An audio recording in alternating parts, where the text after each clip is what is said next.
Hello friends, myself Arun Goswami, Assistant Professor Poddar Management Training Institute Jaipur.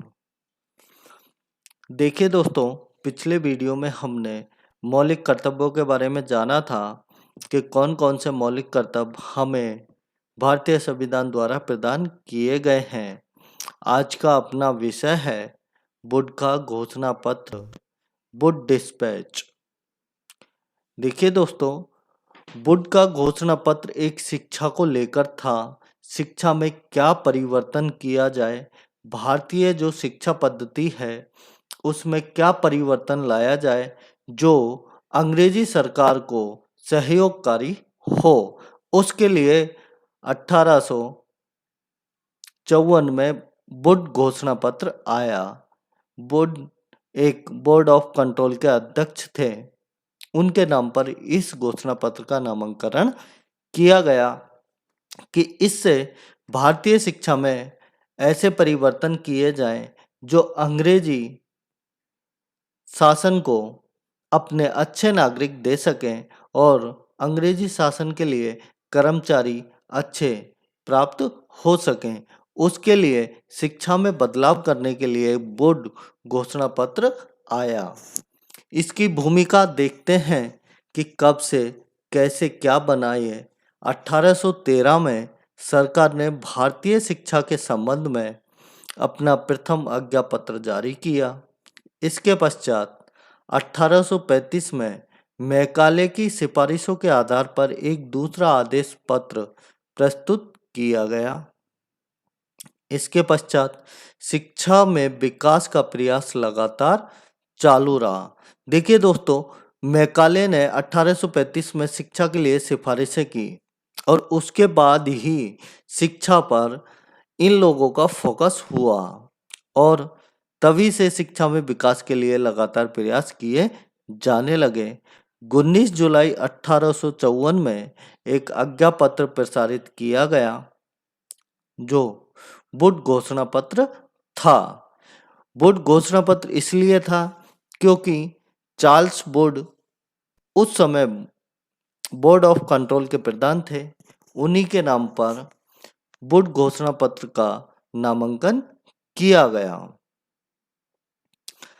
दोस्तों, would घोषणा पत्र इसलिए ही इसको बोला जाता है कि बोर्ड ऑफ कंट्रोल के अध्यक्ष उस समय चार्ल्स वुड थे और उन्हीं के नाम पर इस घोषणा पत्र का नाम रख दिया गया। अब देखते हैं दोस्तों, इस घोषणा पत्र में शिक्षा के लिए क्या क्या सिफारिशें की गई, क्या क्या उद्देश्य थे इस घोषणा पत्र के, कि शिक्षा के लिए क्या उद्देश्य होने चाहिए, हमें जो शिक्षा दी जाए उस शिक्षा के क्या उद्देश्य हों। भारतीय पद्धति थी, उसको इनका प्रमुख उद्देश्य था कि इसको खत्म करके और अंग्रेजी शिक्षा पद्धति को लागू किया जाए ताकि जो इनसे नागरिक बने वो भारतीय हों, शरीर से भारतीय हों लेकिन दिमाग से वो अंग्रेजी होने चाहिए और अंग्रेजी शासन में अपना सहयोग कर सकें।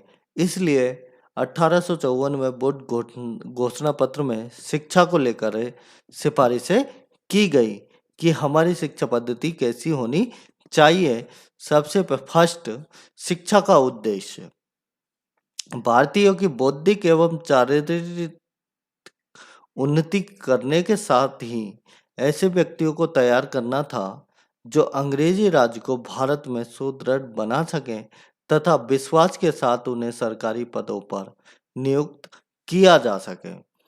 देखिए दोस्तों, इनकी प्रमुख उद्देश्य था कि भारतीयों की बौद्धिक और चारित्रिक उन्नति के साथ ही ऐसे नागरिक तैयार करो जो अंग्रेजी राज्य को भारत में सुदृढ़ कर सके और विश्वास के साथ सरकारी पदों पर काम कर सके ताकि अंग्रेजी जो प्रशासन था वो भारत में पूर्ण रूप से फैल सके और वो सुदृढ़ हो सके। प्रमुख उद्देश्य इनका यही था। सेकंड, पाठ्यक्रम। पाश्चात्य साहित्य एवं विज्ञानों का अध्ययन ही भारतीयों के लिए उपयुक्त समझा गया। यद्यपि संस्कृत, अरबी एवं फारसी की उपयोगिता को स्वीकार कर लिया गया। देखिए दोस्तों, पाठ्यक्रम में इन्होंने जो विज्ञान था उसको उपयुक्त समझा। यद्यपि संस्कृत, अरबी और फारसी की उपयोगिता को भी इन्होंने स्वीकार किया कि संस्कृत तो भारत में चलती थी, लेकिन उसके बाद अरबी और फारसी को भी इसमें मिला लिया गया ताकि अंग्रेजी प्रशासन भारत में सुदृढ़ हो सके। थर्ड, शिक्षा का माध्यम। अब देखिए दोस्तों, इन्होंने जब शिक्षा पद्धति लागू की तो उसके बाद उसमें प्रमुख सिफारिश रखी गई कि शिक्षा का माध्यम क्या होना चाहिए, कि भारतीयों को शिक्षा किस माध्यम से दें कि वो अंग्रेजी शासन में अपना सहयोग दे सकें और विश्वास पूर्वक अंग्रेजी शासन के लिए काम कर सकें। यूरोपीय ज्ञान के लिए अंग्रेजी भाषा को स्वीकार किया गया, अन्य के लिए शिक्षा का माध्यम देसी भाषाएं रही। इस प्रकार अंग्रेजी तथा देसी भाषाओं को शिक्षा का माध्यम माना गया। देखिए दोस्तों, जो भारत से यूनानी यानी यूरोपियन ज्ञान था उसको स्वीकार करने के लिए इन्होंने अंग्रेजी भाषा को रखा, और जो भारत में लोग रहते थे उनकी शिक्षा के लिए, क्योंकि वो अंग्रेजी नहीं सीख सकते इतनी जल्दी, तो उनके लिए देसी भाषाओं को रखा। इस प्रकार अंग्रेजी और देसी भाषाओं दोनों को शिक्षा का माध्यम इन्होंने रखा ताकि वो अंग्रेजी शासन के लिए अपना काम कर सकें। भारतीय नागरिक वो शरीर से तो भारतीय हों, लेकिन दिमाग से वो अंग्रेजी शासन के लिए अपना काम करने के लिए तैयार हो सकें। फोर्थ, लोक शिक्षा विभाग। भारत के प्रत्येक प्रांत में एक लोक शिक्षा विभाग स्थापित करने का आदेश दिया गया, जिसका सर्वोच्च अधिकारी लोक शिक्षा संचालक होगा। देखिए दोस्तों, इन्होंने जब शिक्षा पद्धति को, अंग्रेजी शिक्षा पद्धति को लागू किया तो उसके लिए लोक शिक्षा विभाग की आवश्यकता इनको महसूस हुई, और इन्होंने सोचा कि भारत में, इस पत्र में कहा गया कि भारत के सभी प्रांतों में एक लोक शिक्षा विभाग की स्थापना की जाएगी और उसका सर्वोच्च अधिकारी लोक शिक्षा संचालक होगा। फिफ्थ, विश्वविद्यालय। इन्होंने अंग्रेजी शिक्षा को लेकर कहा कि विश्वविद्यालय स्थापित किए जाएं। कहाँ कहाँ विश्वविद्यालयों को स्थापित करें, उसके लिए भी इन्होंने उस वुड घोषणा पत्र में बताया।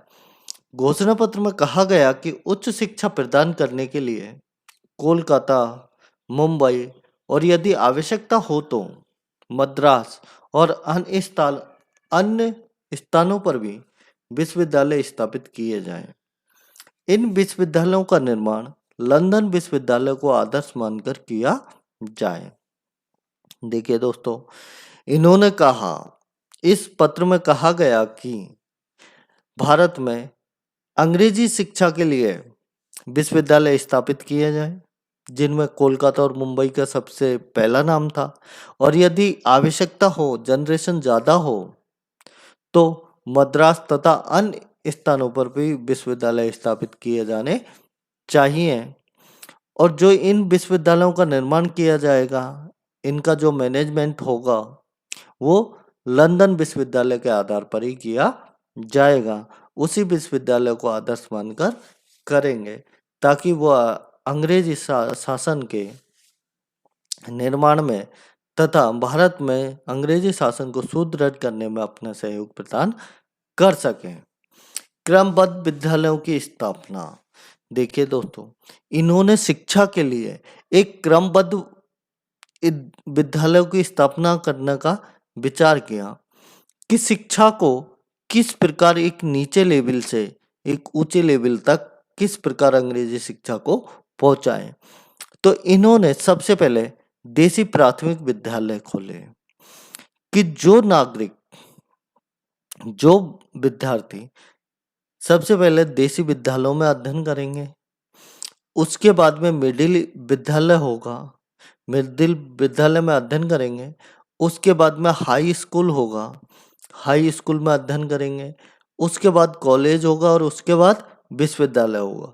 यानी सीडी बाई सीडी अध्ययन के केंद्र बनाए, तभी अच्छे नागरिक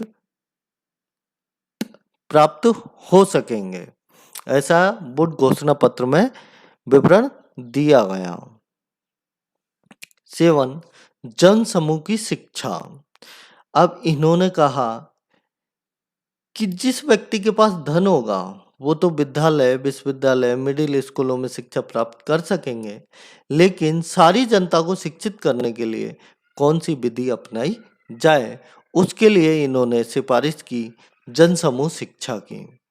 यह मान लिया गया कि शिक्षा के सर्वांगीण विकास के लिए शिक्षा सबके लिए हो, किसी वर्ग विशेष के लिए नहीं हो। निर्धन विद्यार्थी किंतु योग्य विद्यार्थियों को शिक्षा के सभी स्तरों पर छात्रवृत्तियां दी जाएं, जिससे वे शिक्षा प्राप्त करने से वंचित न रह सकें। जनसमूह को शिक्षा दी जाए, लेकिन शिक्षा सभी के लिए समान हो, किसी वर्ग विशेष के लिए ना हो। और जो निर्धन लोग हैं उनको शिक्षा प्राप्त के लिए, लेकिन वो योग्य विद्यार्थी हैं, प्रतिभाशाली विद्यार्थी हैं, उनको शिक्षा के लिए छात्रवृत्तियां दी जाएं, जिससे वो शिक्षा प्राप्त कर सकें और शिक्षा प्राप्त करके अंग्रेजी शासन में अपना योगदान दे सकें। नेक्स्ट, अनुदान व्यवस्था। देखिए दोस्तों, इन्होंने शिक्षा के लिए अनुदान व्यवस्था भी की कि पैसा कहाँ से आएगा शिक्षा के लिए, है ना।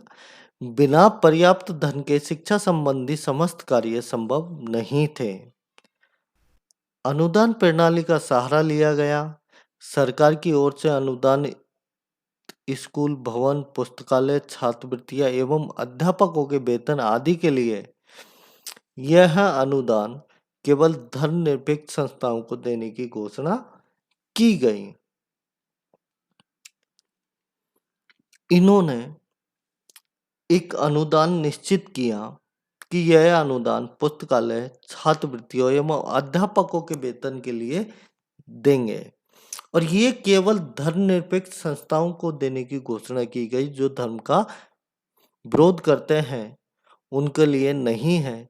जो धर्म सभी धर्मों को समान मानते हैं उन संस्थाओं को यह अनुदान दिया जाएगा, जो पुस्तकालय, भवन आदि का निर्माण करके अंग्रेजी शिक्षा का प्रचार प्रसार अधिक से अधिक कर सकें।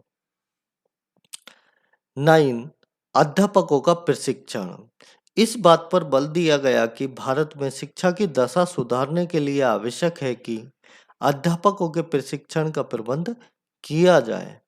यह आशा भी व्यक्त की गई कि प्रशिक्षण काल में छात्रों को छात्रवृत्तियां दी जाएं और शिक्षकों का वेतन बढ़ा दिया जाए। देखिए दोस्तों, भारतीय जो शिक्षक थे वो वैदिक कालीन शिक्षक थे, वेदों का अध्ययन करवाने वाले शिक्षक थे। लेकिन जब बोर्ड का घोषणा पत्र आया तो उन्होंने कहा कि अंग्रेजी शासन प्रणाली को लागू करने के लिए अंग्रेजी अध्यापकों की आवश्यकता है। इसलिए दशा सुधारने के लिए उन्होंने जो भारतीय शिक्षक थे उनको अंग्रेजी प्रशिक्षण का प्रबंध किया कि ये अंग्रेजी शिक्षण प्राप्त कर सकें और फिर बच्चों को अंग्रेजी भाषा में समझाकर अच्छे नागरिक बनाकर अंग्रेजी शासन को सहयोग कर सकें, और शिक्षण बढ़ाने की भी बात की गई और शिक्षकों का वेतन भी बढ़ा दिया जाए, ऐसा वुड घोषणा पत्र में सिफारिश की गई। 10 स्त्री शिक्षा। नारी शिक्षा के लिए स्कूलों को अनुदान दिया गया। देखिए दोस्तों, वुड घोषणा पत्र में महत्वपूर्ण बात नारी शिक्षा की गई कि नारियों को भी शिक्षा की जरूरत है, उन्हें भी आवश्यकता है। इसलिए नारी शिक्षा को बढ़ाने के लिए उन्होंने स्कूलों को अनुदान देने की सिफारिश की कि स्कूलों को अधिक से अधिक अनुदान दिया जाए ताकि नारी शिक्षा में उन्नति व विकास हो सके। नेक्स्ट, भारतीय भाषाओं को प्रोत्साहन। यह सुझाव दिया गया कि देसी भाषाओं में पुस्तकें लिखवाई जाएं तथा पाश्चात्य साहित्य एवं विज्ञान की पुस्तकों का भारतीय भाषाओं में अनुवाद करवाया जाए। देखिए दोस्तों, इन्होंने अंग्रेजी शिक्षा पद्धति को लागू करने के साथ साथ भारतीय भाषाओं को भी प्रोत्साहन की बात की गई वुड घोषणा पत्र में, कि जो अंग्रेजी किताबें हैं उनको भारतीय देसी भाषाओं में लिखवाया जाए तथा पाश्चात्य साहित्य एवं विज्ञान के पुस्तकों का भी भारतीय भाषा में अनुवाद किया जाए ताकि भारतीय नागरिक आसानी से उनका अध्ययन कर सकें और अध्ययन करके वो अंग्रेजी प्रशासन में अपने सहयोग के लिए तैयार हो सकें। नेक्स्ट, शिक्षा और रोजगार। देखिए दोस्तों, वुड घोषणा पत्र में शिक्षा और रोजगार की महत्वपूर्ण बात की गई। यह बात भी स्पष्ट कर दी गई कि नौकरियां देते समय व्यक्ति की शिक्षा पर विशेष रूप से ध्यान दिया जाएगा और उन व्यक्तियों को प्राथमिकता दी जाएगी जिनके शिक्षा योग्यता अन्य व्यक्तियों से अधिक है। देखिए दोस्तों, इसमें शिक्षा और रोजगार की बात की गई। शिक्षा पर फोकस किया गया कि सरकारी नौकरियां उन्हीं व्यक्तियों को दी जाएंगी जिनकी शिक्षा अधिक होगी। विशेष रूप से शिक्षा पर ध्यान दिया गया और उन लोगों को प्राथमिकता दी गई जिनकी शिक्षा योग्यता अधिक है अन्य व्यक्तियों की तुलना में। तो ये 12 सिफारिशें थी वुड घोषणा पत्र में की गई कि अंग्रेजी शिक्षा पद्धति को लागू करने के लिए इन सिफारिशों को पर फोकस किया जाए। थैंक्स दोस्तों।